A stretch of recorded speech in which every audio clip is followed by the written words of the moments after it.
All right, good morning, everyone. Welcome to the February Government Affairs meeting. Thank you, Aaron Clausen, City Planners Planning Department, for being here today. Talking about the South Harbor project zoning. Talking about inclusionary zoning too. We can a little bit. I'm focusing on the South Harbor implementation. Okay, that may take all the time in itself. Yeah, so probably longer, and the inclusionary is pretty minor change. Okay. Okay, so we'll stick to the South Harbor projects. Thanks for those that were able to make it, those online. I know we had to cancel because of the weather, and we weren't far off from canceling this one too. So good to see everybody both in person and online. And with that, I'll turn it over to Aaron. Thank you. Thanks everybody for having me this morning, and I appreciate you all schlepping in a difficult morning to move around. I do have a relatively short slide deck here to go through with you all. Let's see if I can actually share it. So you can pull it up.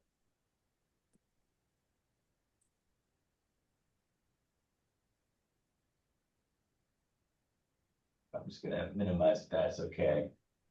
All right, so as Rick pointed out, I'm going to talk mostly about the South Harbor implementation plan. I know this is a project, a planning effort that I myself and others have presented to this chamber and the community for quite some time. But wanted to give an update and overview the next steps on implementation of that.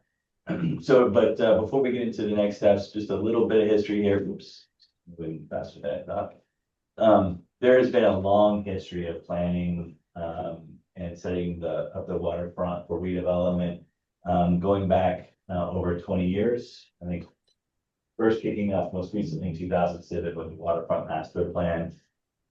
More recently, there's been a real focus on the waterfront and seeing that as a development and economic development engine for the city.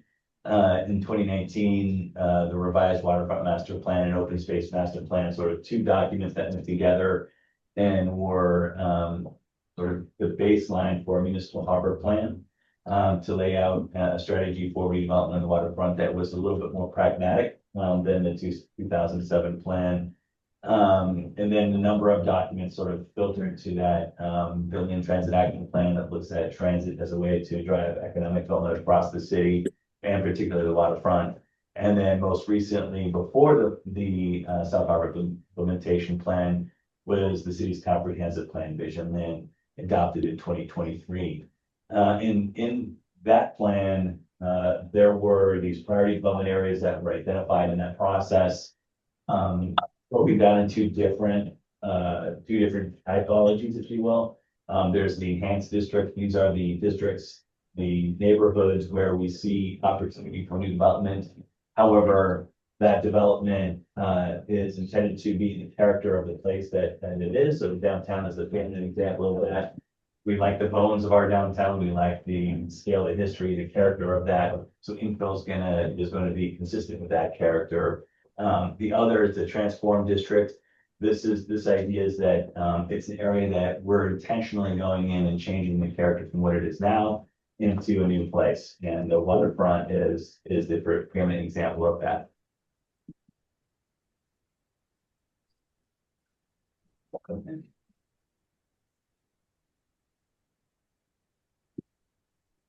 So just move this up on here. The other thing that came out of Vision Lynn relevant to economic development and land use generally is that the community, the city really identified outcomes and objectives that new development would be targeting or addressing. So community benefits that would be addressed with this new development, so that we recognize that there's a need, but we want to make sure that that need is being met with new construction. So these are the three areas that we really keyed in on in Vision Lynn housing.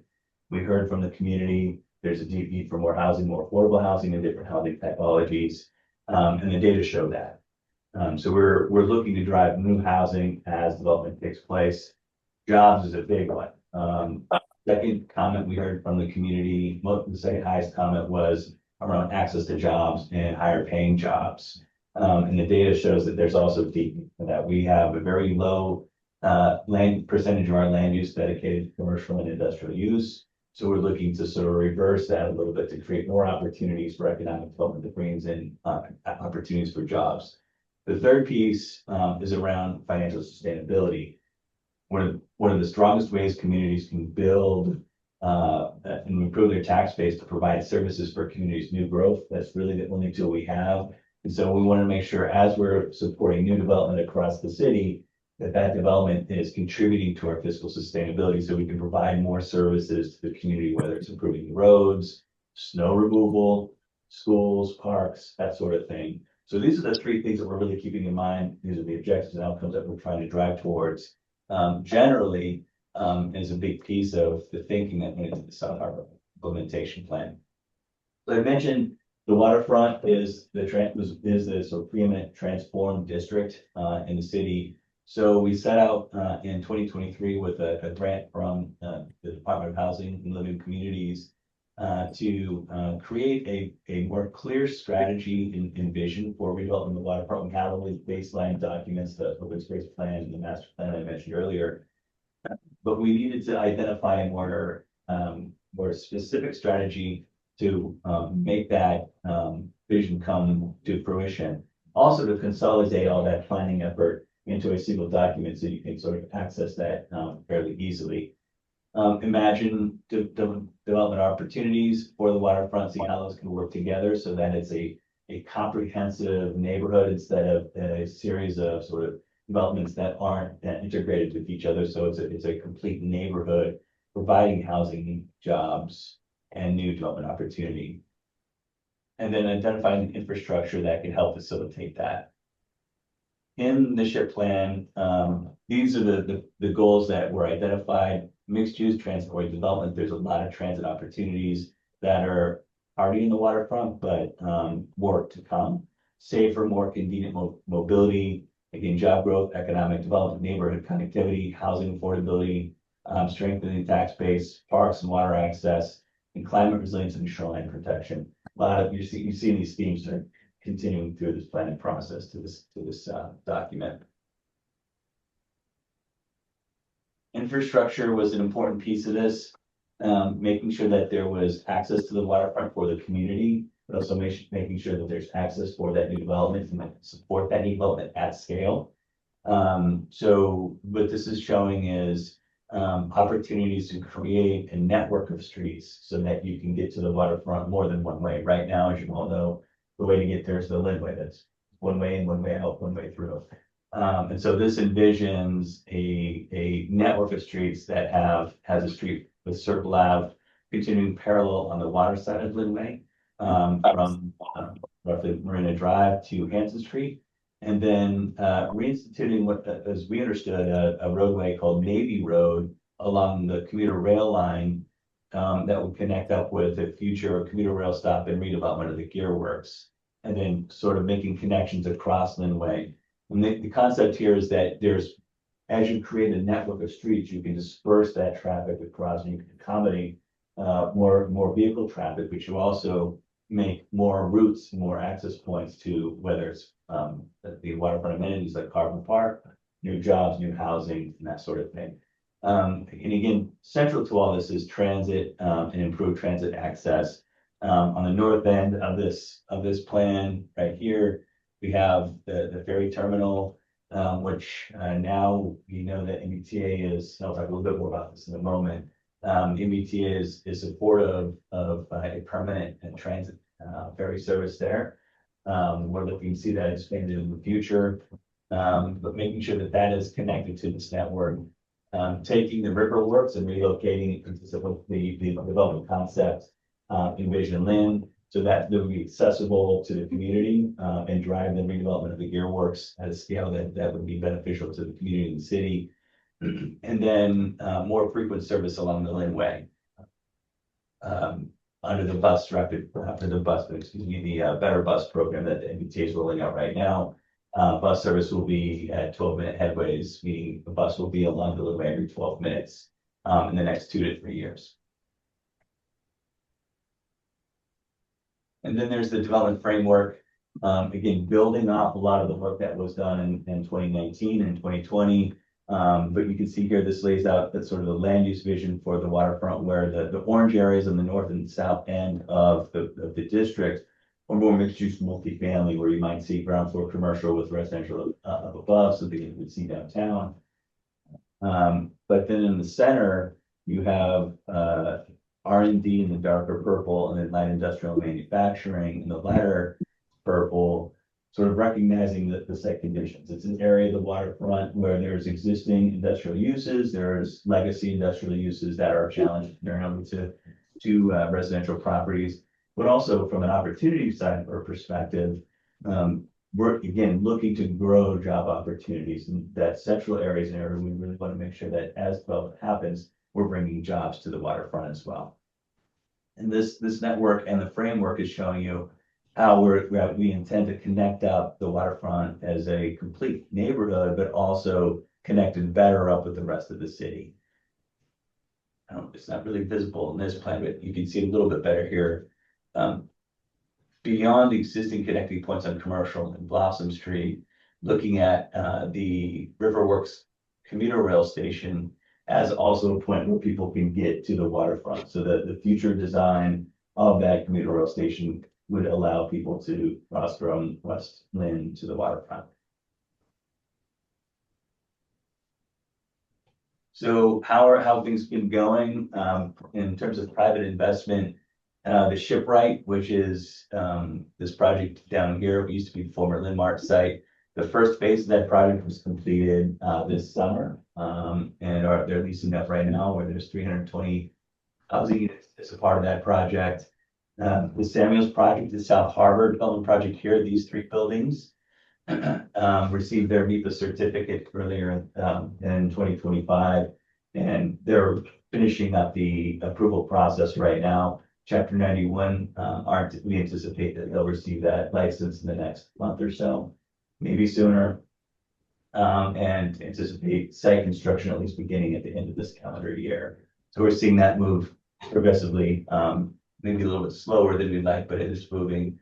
811 Linway's got 228 units with ground floor commercial approved, and they're just going through the financing stage of this. Our understanding is that they're quite close to getting their financial package figured out. And then when are they breaking ground? Do we know yet? we don't have a date on that one. No, they're still trying to get the equity investors lined up. Oh, okay. Yeah. Then the Linway Park investments, the former Gorilla property, they've been slowly going through a redevelopment of the Creamery building, where it's now pretty much rehabbed and leased up. Over 200 jobs have been created in that site, mostly manufacturing industrial uses. There's about 55,000 square feet left on the second floor, so the first floor is essentially leased up. Second floor is a little bit harder because of access and elevator, particularly for industrial and high bay use, but there's about 40,000 square feet for high bay use that we're supporting them on. And then the Harbor Walk extension I can talk about a little bit more in a sec. On the public side of things, ferry service is a permanent transit service that is available to the community. The MBTA is going through a water transportation planning process right now, and I'll talk a little bit more about that a little bit later, across their entire system. So this includes ferry service in Hingham, Quincy, Winthrop, and Lynn. They're looking at ways that they can improve that. And our goal is to see that become a year-round service that's going to require a new vessel, and how we can increase service frequency. We're seeing great ridership numbers on that. We received funding through the U.S. Department of Transportation to carry out a concept design and infrastructure analysis for taking the Riverworks flag stop and turning it into a fully accessible commuter rail station. HDR was just signed up a contract with the T to carry out that work. They're a sort of planning and engineering firm working on the transit side of things, particularly heavy rail. So that's a process that we anticipate will take about a year. Harbor Park, the first phase was completed in June and opened up at that point. And then the Linway is in its first phase of outreach. Our understanding is the MBTA will be coming through in May for some more public engagement as they work out some concepts for that reconstruction. Just want to hit this real briefly. I know Jim's on the call here. He could talk a lot more about this and may have already with you all, but over 10,000 riders in July of 25 is an amazing number. I think it's over double the ridership that was happening when the first pilot took place several years ago. So we're seeing a lot of acceptance of the ferry as a transit service. And I mentioned a moment ago that there's this water transportation study that MBTA is running through MassDOT. I'll make sure that the next phase of the engagement gets out to the chamber, because it's really important, I think, for us all to sort of continue to advocate to continue to find ways to increase that service. Because this is a great amenity and will help drive redevelopment of the waterfront and improve access to the city of Boston. And I think April or May is when they're looking at some additional engagement. April, maybe June, but again, like I said, I'll be following up with the group there. And then not so much an investment, but a policy change. In July of this past year, the city council adopted a complete reworking of the zoning code. And really the main point here is that those land use outcomes, that development framework that was identified in the South Harbor plan, are now reflected in the zoning requirements. So we're making it easier in that central area for research and development and manufacturing and those kinds of uses to take place in the central waterfront, and then looking for more mixed use for residential towards the edges. And then the gear works and the surrounding properties are zoned for transit-oriented development. This is the Harbor Walk. I'm going to hit on this real briefly. So this is a relatively small improvement, but I think a really significant enhancement to access to the waterfront. The clock tower properties, the business park down there, under their Chapter 91 license, was required to build a walkway, and they just completed that just last December. It opened up just before the end of the calendar year.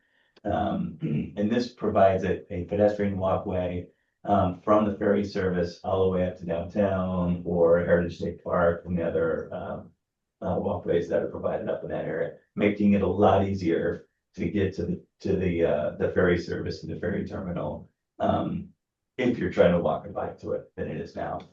Was prior to that. So it's an exciting, for me, it's a relatively simple and exciting outcome.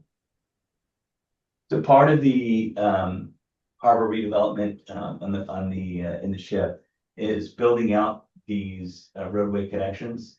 And there's essentially 3 different ways that can happen. We envision that happening. The Circle Ave extension heading north towards Marina Drive is primarily owned by National Grid, but there's also properties that's owned by the city through the DPW yard, and then water and sewer. That would primarily be a negotiated acquisition with them, figuring out how we can make that connection and improve their facilities, because we also have the National Grid property right here that's completely underutilized. Same goes for the Navy Road. This is the connection along the commuter rail line up to Commercial Street. That's primarily owned by the MBTA themselves. So that's also a negotiated sort of acquisition or ability to provide roadway along that corridor. Did you just get a right of way instead of an acquisition? Yeah, you could do a permanent easement or right of access. Yeah, exactly. Yeah. In both of those cases, you can do it that way. And Circle Ave South, this is glitching a little bit. Circle Ave South, we anticipate that a redevelopment of those properties would include extension of the roadway. So that roadway would not be built out until redevelopment takes place. That's built into the zoning. Same goes for the Gearworks side. And then in some cases, straight up acquisition as development happens for extensions on Hanson Street and potentially Harding Street. So the next steps, I mentioned phase 1 of the Harbor Park was completed in June. There's the shoreline component of Harbor Park. It's a degraded shoreline, clearly, that is undergoing a lot of erosion at the moment. We the analysis shows about a foot a year of erosion happens. So you can kind of see the roadway that was built out, Marina Drive was built out, is crumbling. We have a concept plan that we've worked out with an engineering firm, and we'll be seeking funding from the state in the upcoming grant round to turn that into 100% design. Once we get that, we can go get permitting and then go get funding to restore the shoreline. But there's a couple things. One, it restores it and prevents or mitigates erosion that's going on now. It also helps make the land side of the park and properties behind the park more resilient to sea level rise and storm surge. And then the third piece is it actually opens up opportunity for expanding the harbor park itself, which would be another 8 to 10 acres of park space that would connect up with what's going on at the park itself. So that's an effort that's been going on for about a couple of years now. But now that the city has access or now has acquired the harbor park as a property, we have the ability to go after funding to continue to advance that work. Ongoing work that we've been doing is attracting and growing more a stronger employer base. What this graph is showing you is, the jobs across the city in Lynn, of the 22,000 jobs, and where they are, so what sectors they're serving, what those jobs are serving, and then within the South Harbor. And one of the things that's worth pointing out is that although about 9% of the city jobs take place in the ship area, it's 30% of the land area devoted to commercial and industrial land. So really underutilized in terms of creating jobs for Lynners. And so there's a real opportunity here for us to continue to engage end users, businesses, and grow, again, job creating kind of businesses and bringing them to the waterfront. We've been working closely with EDIC and our state partners to bring opportunities to the waterfront. The other piece, this gets back to fiscal sustainability, is targeting redevelopment that brings the kind of value that you would see more like in the downtown. So you can see here the Caldwell. What's going on with this up here, but this is the Caldwell. It's showing you the value per acre, assessed value per acre of those properties. And this is the ship. This is the South Harbor implementation area. So you can see there's a real opportunity to bring new development that brings greater assessed value. Again, more resources to the community to provide services across the city. So some of the challenges we're dealing with and seeing that transformation, we've got investments happening on the waterfront. We have the regulatory framework in place, but we've seen that there's larger properties that are identified as stuck. And those are the Gearworks and National Grid properties. And, as we point out here, sometimes patience can be a virtue. But I think we're at a point where we need to be more aggressive and strategic in ensuring that these significant areas are transformed and turned into development opportunities. Letting them sit longer causes them to be a blight and an inhibitor to redevelopment on the waterfront. We really need them to be engines for that redevelopment. The Gearworks, some of the work we've done is help lay out a strategy for that redevelopment that brings nearly 2 million square feet of redevelopment that's transit oriented, connected to the future river workstation. We've arranged life science developer tours and introduced multiple developers to the property owners to sort of kickstart a redevelopment, provide the kind of end users that might be interested in developing there. And then we've had over the years consistent communication with the property owner that sort of ebb and flows over time. But we are still continuing to work with the property owner to move that property for development. And then the river workstation funding that I talked about earlier. But what we've seen is, this project was fully permitted in 2017 for 1,200 units of housing. That hasn't moved forward at all. One of the primary challenges to the site is lack of access. And there hasn't been a lot of interest in the property owner to work with us to find ways to improve that, to support a redevelopment of the property.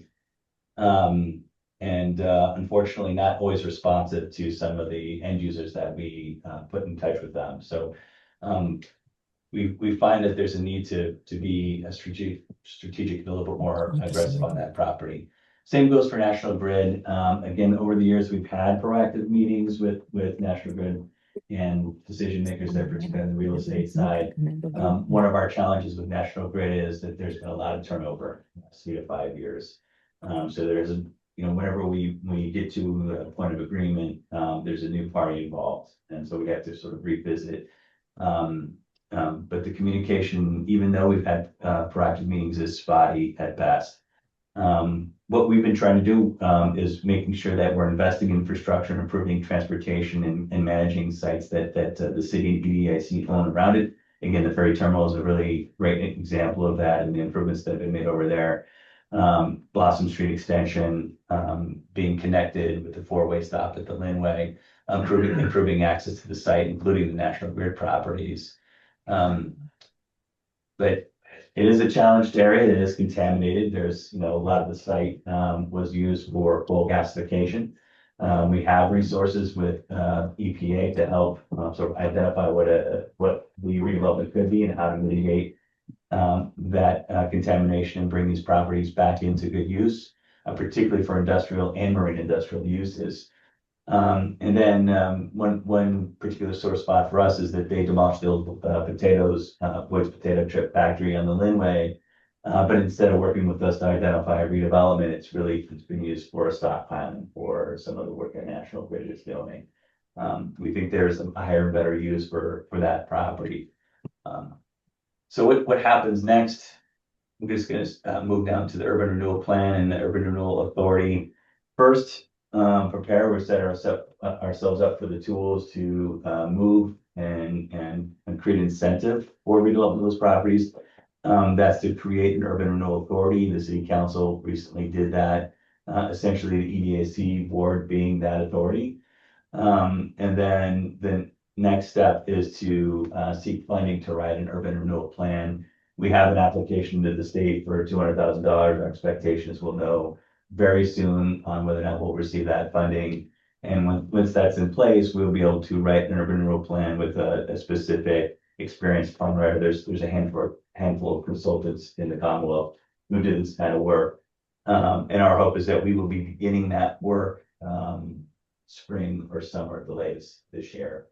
And a plan would take about 18 months to be created. It would take an EDIC board as the Urban Renewal Authority to approve that. Planning board, City Council, and then the state all have to approve an urban renewal plan. And then we move to implement. And we can use that tool to really, again, engage with developers and the property owners, the Steel Works and National Grid, figure out how we can find a development outcome that moves the project forward, benefits the property owner, but also the developer. So those are the key next steps, and just pause right there and do you have any questions? Like, you go to the next slide. Pop the Zoom back up just in case folks have questions or on the Zoom. Any questions for Aaron? I have a quick one that's kind of outside the zone. Do you know any news on what I would call the porthole site? I don't. I really don't. The last I know is that it's being marketed for sale. Yeah, I see the sign, but nobody's digging. Yeah, but I haven't seen any updates on if there's a buyer or if Maybe there's he just got like final permits. Oh, He's okay. gonna sell it permitting. Oh, Yeah, did he get the license a couple years ago? I think they just finished up one thing. I saw him last week. He was talking to him a little bit about it. He's gonna market it with the permit similar to what he did down at the shipwright site. Yeah, I know Jim's there. I don't know, Jim, if you have any other insight on that, but Yeah, so the porthole is fully permitted. He got all city permits, and then Can't anytime. hear you, Jim. Hold on. Do we have a speaker? Hey, Ryan, do you want to see if we can turn off the TV if that's okay? got muted. Can you hear me now? yeah. Geez, I was so eloquent too. Yeah. So the porthole, city permits were all given, and then anytime there's waterfront development, you need state permitting, chapter 91, MEPA. He has that. So he has a fully permitted project. I think it was 79 condos that he wants to build. I hear from him. I talked to him last week. I check in with him frequently. The market right now is challenging, if we're being honest, and he's trying to sell it. He will not build it himself. He's trying to sell it, so that's where it is.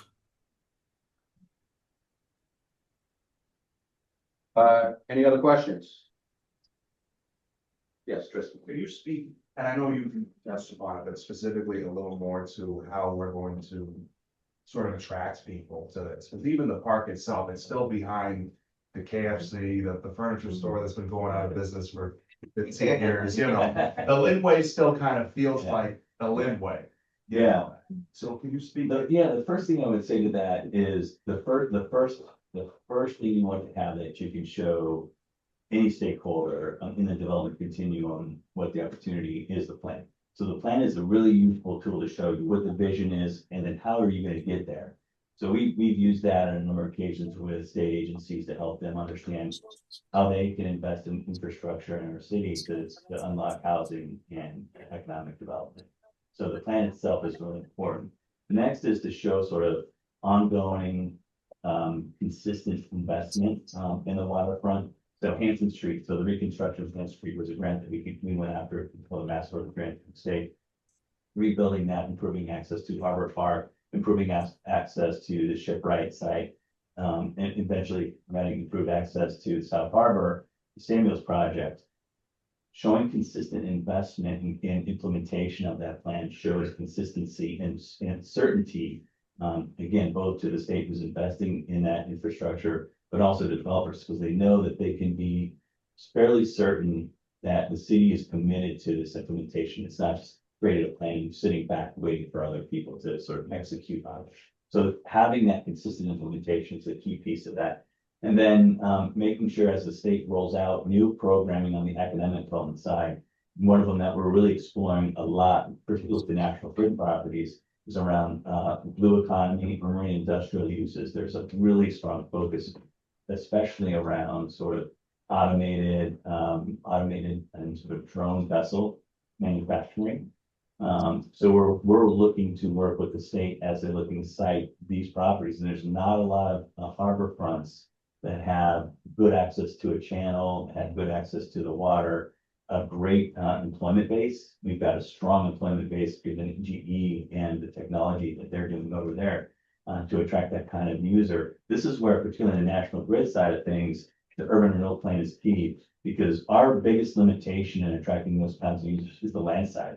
We've got the water facilities, we've got a federal channel, we've got great access, but we don't have upland or land side access because we don't own really much the land on that side. So having the ability to consolidate and acquire that property with the support of a developer who works in that space is a huge opportunity for us. So I think it's one, showing that you have a clear plan, you have a clear strategy, executing on that consistent. It doesn't happen at once, but you have to execute iteratively, and then plugging into the state programs that are out there to drive new business, new growth. Clean tech is another one that we're looking at. That could be either the national grid properties or Deerworks. Deerworks we view as sort of a really complete mixed use neighborhood that will have housing, but also has opportunity for manufacturing R&D. So plugging into the state and others on that. And then some of it's just making cold calls. Like we'll cold call manufacturing firms that are growing and introduce them to our city and show them and tell them our story. So it's that full range of things. And I think that the key is really being able to articulate the end game. So, Aaron, is the plan to make Lower Commercial Street two-way? Yes, yeah, I think part of Commercial Street's incredibly wide right of way. And although you can get, you can get across there now, it's an impeded connection. So yeah, I mean, that needs to be for improved access both for the commercial uses, future commercial uses, and general accesses that would be a two-way street. Okay. And this is kind of a hot potato issue, but land takings. Mhm. There are going to be land takings on both sides, and we've heard on access to the gear plant side, it's gonna be other land takings on the other side, and how is that gonna go, and does the city have the money for that? Yeah, so generally speaking, our goal is to not take lands from eminent domain, even with the urban renewal tool in our back pocket, that's not the goal. What we believe, there is plenty of opportunity to work with the developer or the property, in particular the Gear Works, to provide that access.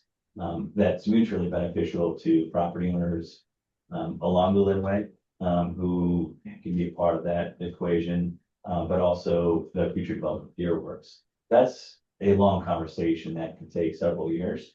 But we're not gonna be taking land until we have we're not gonna be pursuing taking land until we have a concept for redevelopment of Gear Works that could affect property owners. And that's just falling on deaf ears.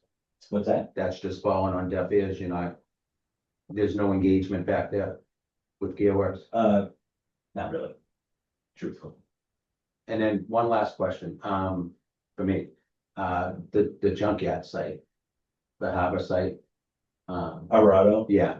Yeah. It's been there for a million years, it doesn't, hasn't been any talk about anything going on there. I have heard recently that the property owners sort of kicked around the idea of selling the land, but I have not heard anything serious on that front. We have, as mentioned earlier, resources through the EPA. We have a grant fund that we had received to do some early assessment in terms of contamination to help us understand what the challenges are and how we can get to a redevelopment. We can partner with private property owners to do that on their site, so we can work with them to understand what's going on and to sort of set it up and position it for sale and redevelopment. But And that can be done without any potential liability left on, well, like this, you go in, you help them test it, and then, you identify something there. Does that now become an instant liability? it depends on what the contamination is and how it got there. If it was caused by the property owner, it's a dicey issue, but that contamination, I mean, that liability is already there. Yeah. That exists. Okay, thank you. Yeah, absolutely. Any questions in the room? Yes, the park that opened last year, beautiful, extraordinary. Who maintains it? Right now, as part of the agreement with Charter Environmental, who was the developer of that project, they were the private party they funded a $1 million maintenance fund for the city to maintain. So the city manages maintenance of it through that fund. We just contracted with Leahy to continue that maintenance work. So they essentially did all the landscaping and put from a sort of capital investment perspective, but also maintained the park for about 3 years as it was being built. It was built in essentially 4 or 5 phases. And so the first 2 phases were landscaped for about 1.5 years before the project was completed. So they've been there, they have a real strong understanding of what the needs are, what landscaping is doing well and what's not. So we brought them on to continue that work and maintain it. And I would, It's funded if we need to plant new trees or anything like that. yes, there's part of that maintenance includes replacing trees if needed. There's still about 2 phases that are under contract that if the trees fail, they would be replaced as part of the original construction contract. But it's particularly this winter, it was a tough site, I can only imagine what it looks like if they're actually out there this weekend.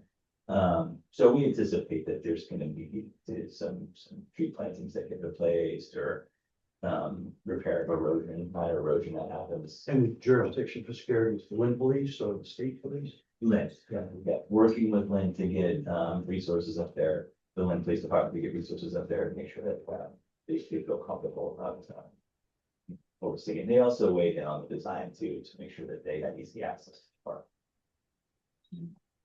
You got it. And with that being a waterfront park, you never envisioned DCR taking that on? We did explore that, and they were not open to that concept. EEA they were great because they provided about $7 million for construction. But they made it pretty clear that they weren't gonna. Thank you. Yeah. Take care, Jim. One thing I think there's an opportunity for the city, and we've been having some conversations internally is coming up with, a management entity that could help manage the entire waterfront. So this is I forget the name, but like the Rose Kennedy Greenway, there's another waterfront entity in Boston that maintains the harbor walk. That could sort of sit on top of the diverse property owners. There's privately owned property that have public access to the waterfront. City owns property, DCR owns the property. There would be a value of having a consistent management entity who can make sure that things look the same, that sort of it's branded as a waterfront park or a waterfront amenity that runs the length of it. But also could sort of manage and fundraise for maintenance. So that's something we're looking at doing. It's like a conservancy or something like that. And where there's always a crew there along that stretch. Yeah. I mean, it's finger pointing too, when something, oh, that's on your side of the line. That's a great point. Yeah, I actually really didn't think about that too much. I was thinking more about the branding piece, but that's true. It can be a challenge sometimes when you have multiple different property owners owning very similar waterfront areas. Yeah, taking for the fence or whatever. Yeah. I think DCR generally does a pretty decent job of maintenance, but they're also not really on the ground. Whereas, if we had a conservancy managed in the city of Lynn, that could help just upkeep, maintenance, and ensuring access. Sure. Yeah. Okay, great. Any, Hey, hey, Aaron.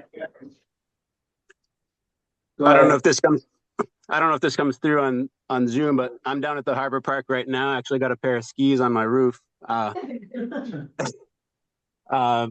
Possibly related, but Red Bull just did a street snowboarding event in Boston the other day, drew thousands of people out there. I actually, not completely joking, would love to see that kind of thing activated down at the Harbor Park. Sports and entertainment, use the elevation, use the view, use the backdrop, get events. I know that's been in the mix from community surveys and stuff, and I know it takes infrastructure too, but a lot of opportunities. I know Fred did a kite day down here.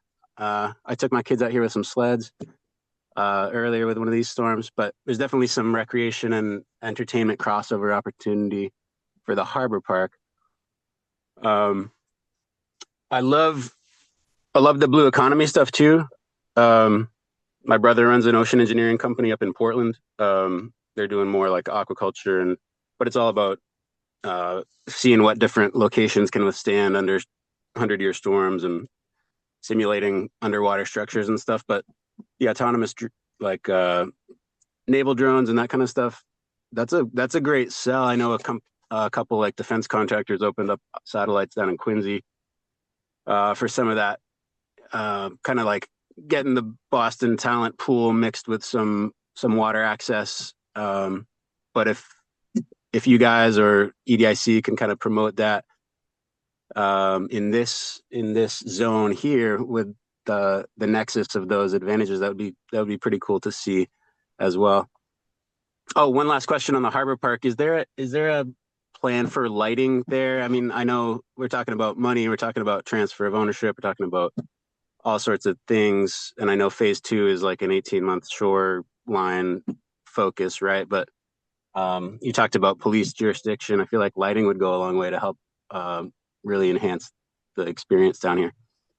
Yeah, there's opportunity for some more lighting, particularly along the edges and the access points of the parking area. On the Marina Drive side of things, there's some lighting, but we could see some more. We didn't include lighting on top of the park because it's supposed to be closed at dusk. But for phase 2, that redesign would include a public promenade along the shoreline, which has been envisioned by the community for many years. That absolutely include lighting and consistent lighting across the front. Yeah. And I think there's lots of opportunities for programming it. We welcome the community to come up with ideas and sort of work really through the Parks Department. They're managing those sort of things. Councilor Hogan's done a great job at really shining a light on the opportunity over there. There's been some other community groups that have done some great programming last summer and fall. But there's a lot of opportunities. The amphitheater, it's not huge, but you can get some live music down there. There's a sort of black green space there that could be used for a larger maybe, like, open, showing of a film. If you ski down it, please don't ski into the ocean. Appreciate not doing that. But I think that, to your point, though, there are some interesting ideas that we could explore that are really kind of funky and fun, and that's the whole point, is to draw people to the waterfront. And the only thing I would just sort of respond to on your commentary is I'd love to talk to your brother about what he sees, and even if he's not looking to expand into Massachusetts, what our opportunities are here. We are actively engaging with end users and developers working in the space, and so we'd love their perspective. The other area that we haven't kicked off yet, but the Mass Tech Collaborative has provided grant funding to Innoventures out of Beverly. They're an incubator space, and they're looking at blue economy and growing research and development and sort of incubating smaller businesses. And so we're going to be partnering with them and looking at that area on the waterfront. So we're looking at what's the strategy, how do we plug into that larger ecosystem. So yeah, please actually shoot me your brother's contact info. Any other Cool. questions Yeah, can do. in the room, online? Well, before we close, I'd like to recognize Jim Cowdell, the Executive Director of BDIC. Kristen Smith from the School Committee is here with us this morning. My co-chair, Government Affairs, Glenn Morris.